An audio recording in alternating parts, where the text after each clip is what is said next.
Welcome back to the Arise interview, where we speak to the newsmakers as well as ordinary people doing extraordinary things around the world and featuring the voices at the heart of the stories. I'm Charles Aniagolu. Now, here in Nigeria, people are all too familiar with the long litany of problems facing the country, chief of which is a security crisis. There have been dozens of mass kidnappings of school children in recent months, but the latest is even more alarming because it involves babies and nurses taken from a hospital in Zaria, Kaduna State in the northwest, and now we're hearing of more students abducted.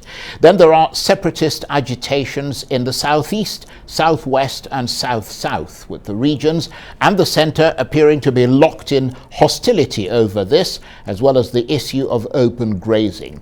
In the midst of all this, there's a pandemic and a crushing economic downturn. It can be said fairly confidently that Nigerians have never felt quite so vulnerable as they do today.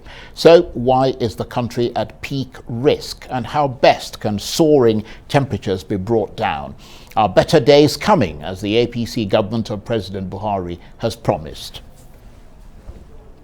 Well, for his analysis, I'm joined now in the studio by the lawyer Daniel Bwala, who's a member of the UK's Honourable Society of Lincoln's Inn, one of the 4 inns of court in London to which barristers of England and Wales belong. Mr. Bwala is also a ranking member of Nigeria's ruling APC party. Thank you very much indeed for coming in. Thank you for having me. I hardly know where to begin. I mean, many people in this country are worried clearly about the state of the nation. The country is in some turmoil, political agitation in the southwest, southeast, south-south, threatening to boil over again. And the north still under siege from bandits and jihadists. As a member of the ruling APC party, how much does this worry you? Can you feel the faltering pulse of the Nigerian nation? Right. So thank you for having me. And quite frankly, it is sad, strange, but even more worrisome, I think, if not for the people of Nigeria, but for the president.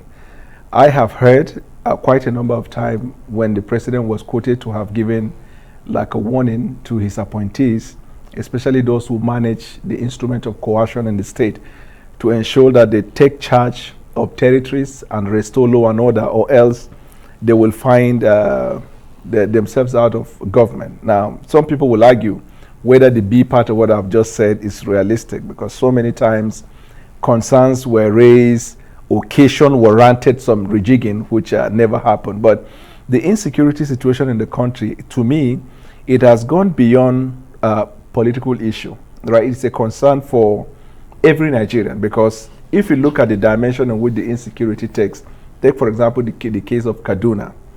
Before now, we didn't have so much of that in Kaduna. What we had was religious crisis. But from when the governor said that as a government and as a policy, he will not negotiate with bandits nor give ransom, that was when they doubled down on the attack in Kaduna. And you recall that it's just like the case also in Imo, when the members of the IPOB heard the governor on 1 or 2 occasions doubling down against what he believed to be the violence perpetrated by them. They also decided to double down in the state and to make sure it is ungovernable. So in a sense, it is criminality and crime finding its place in the seat of authority in the country. In other words, it's like a battle between the government and the people of Nigeria. That's where I choose to look at it, against criminal element. Now, this is not only peculiar to Nigeria, quite frankly. It's just that in Nigeria, it has become worrisome and disgraceful, because some of them are avoidable. Some of them are the things, if we had put infrastructure or 1 or 2 things in place, we certainly would have avoided. For example, let's take, for example, the case of education. From when the Chibok girls were abducted, I remember the United Nations came to Nigeria through this program for women when they raised this idea of Save the School. And you would have thought that across all levels of government in Nigeria, after that incident, that one area we will, beef up security and ensure that we're able to defeat the enemies will be in the area of schools and protection in schools. But I can tell you that because I come from the northern part of Nigeria. And if you go to the north, it will seem as if we never had the abduction of Chibok girls. Practically no security anywhere around schools. But why is that the case? And why is this happening now? Why has this era of the Buhari administration that people place so much hope on because of his military background. Why is this era in Nigeria's history seem to be a sort of agent provocateur for the distressing state of the country? Okay, so I look at it from, let's say, 2 or 3 dimensions. One, you have the case of people aggrieved and quite frankly against government because their way of life is being threatened every day. So we graduated from talking about insecurity, economic insecurity, where people can't afford to eat, and then you now bring it to a point where even right to life can't be guaranteed. So naturally an average citizen will not be happy. And if there's any person or people or government that they should look at, is the government, because the Constitution is clear about who protects the lives of people. We are not in America where you have right to bear arms. So in Nigeria, the government's responsibility. But some people then overstretch it. They tend to look at it from the perspective of, let's say, the president's inability to manage the country. If you go to America, you go to England, you will see these cases of insecurity. It's multifaceted and hydra-headed. Some in cybercrime, some through terrorism. What we find in Nigeria, I think, is from in all fronts. So we're dealing with Boko Haram. We were dealing with Boko Haram some times back. And now we have bandits pursuing an objective that is very similar to that of Boko Haram, which is attacking education. And education is the future of a country. So it's a deeper battle. On the part of the government and the president, the only thing you can say and you can use in judging whether or not he's serious about it is how he manages the instrument, the critical instrument and infrastructure of government to ensure that Section 14 of the Constitution is enforced. That is protection of life and that of the people. Personally, my analysis as a private citizen is, I look at the failure in nipping it in the bud from the perspective of intelligence. So you always fight from 2 fronts. You have that of law enforcement and operations, where you crush the enemy, you execute, the provision of the Constitution. But to be able to succeed in that, you have to have credible intelligence. And I give you a good example of Nnamdi Kanu, for example. How was Nnamdi Kanu arrested and brought to Nigeria? It is because they had intelligence first. To be able to know his movement, where his point of stop comes, and then you do what you have to do. When you look at the bandits in Nigeria, oftentimes when they talk about ransom and everything, you see them holding phones. It is with telephone they communicate with families of the abducted people, and then with the government.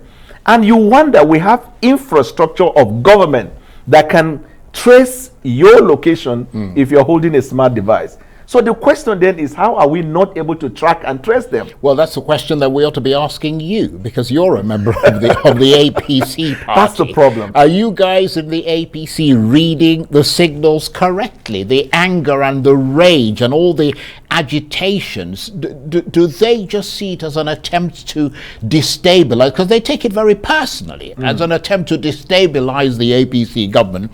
Or do you see it as a cry of distress and frustration from a people who've reached the end of the line and can't take any more suffering? I look at it from both sides. There is a political side, and I can back it up with facts. And then there is the natural side, which I lay the foundation by telling you that the crisis of security, the crisis of survival is global.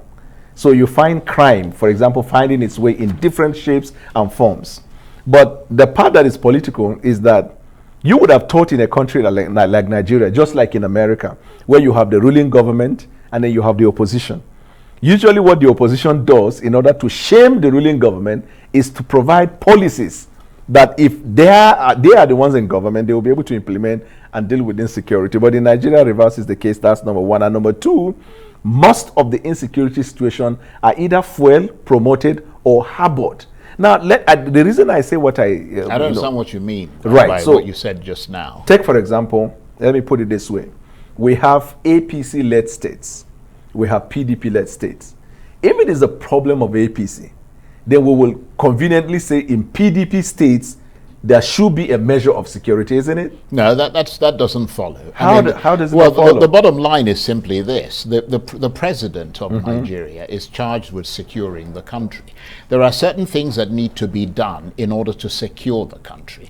You have to improve your intelligence gathering. Right. You've got to improve the equipment you give to the people who preserve security. You've got to recruit more police, more soldiers, all of that. I mean, this has been going on now. This government has been in power for 6 years. And people have argued that people are reacting to the leadership failures of the ruling APC party. It doesn't matter which state it is, whether it's PDP or, I mean, the governors of the states are supposed to be the chief security officers, but we know that security is centrally controlled in Nigeria. So this is the point that I will give to counter the thing is. Now, so we talk about federalism, but sometimes in our viewpoint as Nigerians, we tend to look at the nation from the unitary point of view. So like everything that happens, even in my village, the president is responsible. But here lies the counter argument. The governor, as the chief executive, so if we don't want to use the word security, as the chief executive of the state, gets on an average in Nigeria between 500 million to 1 billion as a security vote, unaccounted for, cannot be questioned, cannot be investigated. This 500 million to 1 billion is about the same money challenging the wage bill of most states in Nigeria, at least more than 50% of the state. So you have in your purse what is capable of keeping the civil service. But if you take a walk to the states and ask, let's say the the director of DSS, the military counterpart, and the police, what is the investment of the governor in that state in dealing with insecurity? Look at Lagos. Why is the insecurity situation in Lagos far much less than other parts of the country? Look at what they are doing. They are making good use of the money that comes for security vote to invest in the infrastructure that will help in fighting insecurity. So it cannot be the president alone. Right. So you think that Nigerians who are seeing the incapacities and what they perceive to be the incompetence of the country's leadership, and I don't expect that you'll agree with that, but I mean, you don't think argument, I will agree. You don't think that those people are responding to what they are seeing happening in the country? I believe they are. I also believe it is their right to express their grudges, their disaffection and their disappointment towards the president. It's their right. It's freedom of expression. And in fact, it is even better that they express that than for them to be involved in the insecurity, part of the people creating the problem. But after you've expressed, let's say, your disappointment in me, the next thing under the rule of law is for you to hear what is my defense. Yeah, but what do you expect just tell us, because I mean, your analysis is very interesting. Right. What do you expect those governors to do? Right. So I expect a governor, say the governor of Borno State, so because I'm from Borno State, so I would say, I expect. And that is not to say he's not doing it, because he's quite, leading in the fight against insecurity. But I'm just saying that so that nobody takes as an example. Thank you. Right. So I expect the governor of Borno State, from the security vote, to buy the what is it called? Equipment. The equipment, number one, and the cars that will go to the hinter part. Right. I will expect him to invest in intelligent-driven infrastructure, where you can monitor. In other words, he places. should use the budget, the money that he's given, to support police activities in the state. That's the point. And it's your sense that they're not doing that. If they are doing even half of it, we won't have the problem. This is the argument that is not conveyed to the man in the street. The man in the street is made to believe that the 300 and so thousand police people we have in the country should be able to multiply themselves into ghost and spirit and take care of the population of 200 That's million. a very interesting angle. Let's take a break. We'll come back and talk some more. You're watching the Arise interview. Plenty more still ahead as we continue our analysis of the current state of Nigeria with the lawyer and ranking member of the ruling APC party, Daniel Bwala. Stay with us.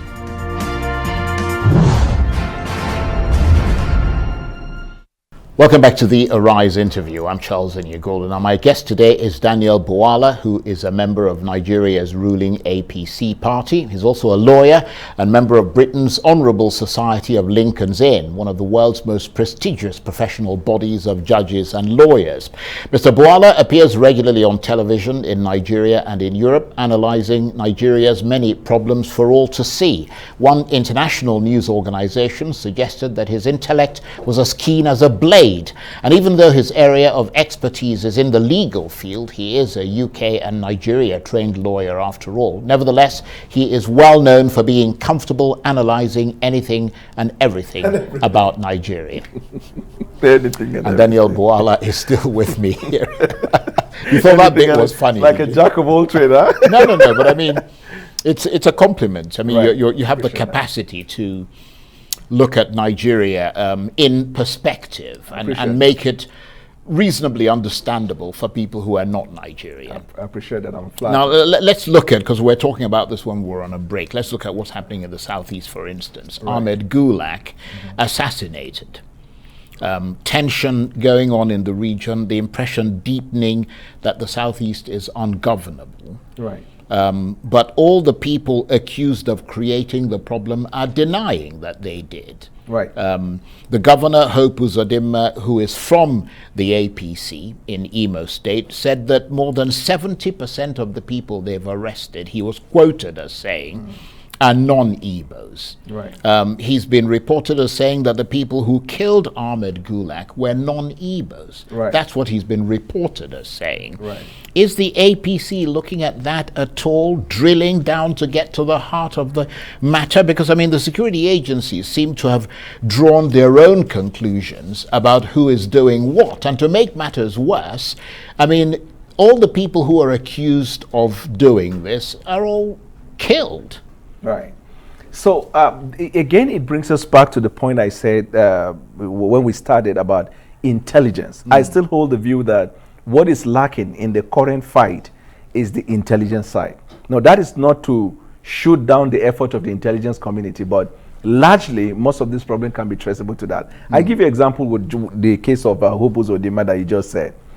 Hope Uzodimma ordinarily, as a governor and a friend, ought not to be the one to give these words that he said, because whatever he says in law we call hearsay. So it's either he's speaking from the information he has based on intelligence given to him, or he is saying that from the perspective of a politician. Right. Right? He's trying to garner political plaudits, as it were. Right. So if there is intelligence, here's the point. These speculations would have been definite, would have been straight to the point, and would leave nobody in doubt as to whether they were Igbos or non-Igbos. That's the point. It will narrow down government effort in dealing with insecurity. The worst that can happen to any person or government is for you to be fighting a war blindly. Because one, you will find yourself shooting down innocent people, or you find yourself shooting yourself. And that's the situation we have in the country. But earlier on, you talked about the effort of governors, right? I made the case that governors are not helping matters, and you wanted me to substantiate. I give you an example of Borno State, for example.